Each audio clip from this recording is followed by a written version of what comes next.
Well, today we're going to talk about how to give feedback, because giving feedback is the hardest thing to do for me, because it is the easiest way to offend and to hurt someone's feeling through feedback. Although most of the time I was just being kind to give feedback to someone and just hope that he or she can improve from my feedback, from my comments, but then again, it's the easiest way to hurt someone's feeling if you don't know how to do it. And I have hurt lots and lots and lots of people's feeling because I felt obligated to give feedback to someone, and I realized many things. And today I'm going to share with you 5 tips on how you can give feedback and at the same time you don't offend or hurt someone's feeling in the process. Tip number 1 is to make sure that you know who you are. Most of the time we don't know who we are, we don't know our position. Now the first step before you want to try to give someone a feedback or comments is that always ask yourself this question: are you in the position to give a feedback to that person? Are you in the position to comment? Because if you're not, and it's none of your business, then just step away and let him or her do their things. Let them do their things. Because when you are not in the position to give comments or feedbacks, people will block, and people will think, who are you to give me and to teach me lessons? So that is the first step before you give someone a feedback or comment. Always ask yourself, are you in the position to give this feedback? If you're not, then mind your own business. Number 2 is always know when. Most of the time we felt the urge to give comments and to give feedback right after that person finished doing that.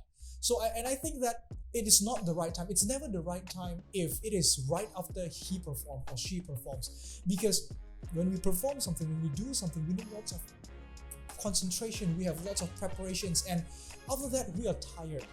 After finishing what we do, we need some time to enjoy. Either it is to enjoy, either it is to settle down, calm ourselves down, or whatever it is.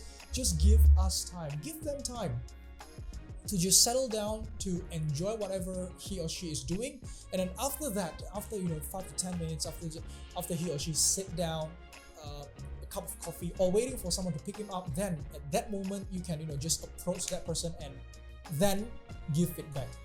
Always remember, never right after the performance. Wait several minutes, maybe 15 to 20 minutes after the performance, then you can give them feedback. The third tip is always start with a praise. Nobody would like someone to approach him and the first word to come out from that mouth is a criticism.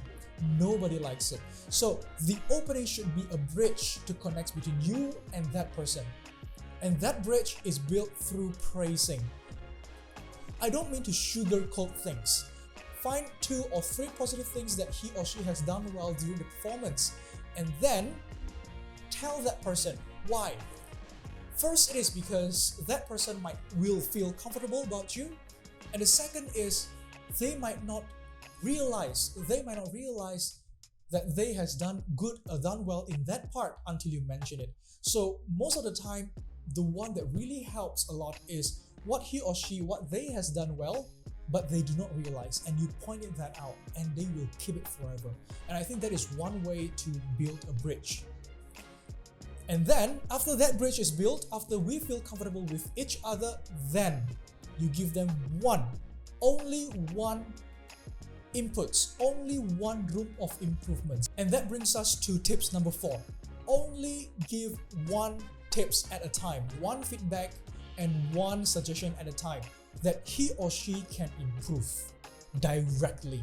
Now, the most of the time when we give suggestions, it is a far-fetched suggestion. Let's take it this way. Now you have $5 in your pocket and you want to buy a Lamborghini. It does not happen directly. It is so far-fetched that most people felt demotivated before they even act out.